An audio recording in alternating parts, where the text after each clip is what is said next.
In today's video, I'm going to teach you how to share your n8n workflow sharing.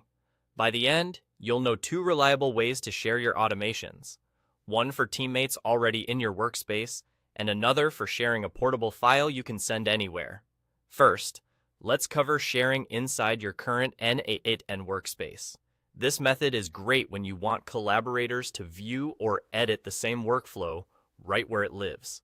Start by looking at the left-hand pane and opening the Personal section.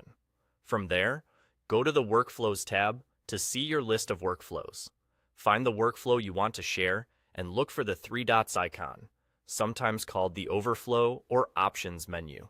Click that icon, then choose Share. You'll see a panel where you can select the users you want to grant access to. Pick the teammates who are already part of this workspace and confirm. That's it. Your selected users will now have access to that workflow based on their workspace permissions. If you need to adjust access later, you can return to the same share option and update the list. A quick tip here: sharing within a workspace is best for ongoing collaboration because everyone sees the latest version without emailing files back and forth. Now, let's look at the second method: exporting your workflow to a JSON file. This approach is ideal when you need a portable copy, maybe for backup, documentation, or sharing with someone outside your current workspace. Click the workflow you want to share to open its workflow editor. In the top right of the editor, click the three dots icon to open the Options menu and select Download.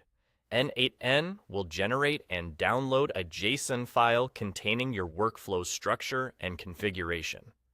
You can send that file through your preferred channel, like a project folder or a secure file sharing service.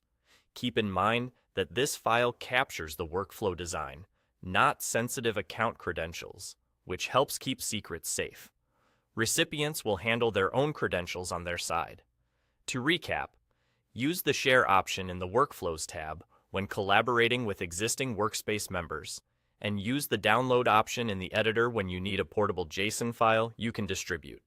Both methods are quick, reliable, and keep your automation work organized. Choose the one that fits your situation, and you'll be sharing your n8n workflows with confidence in no time.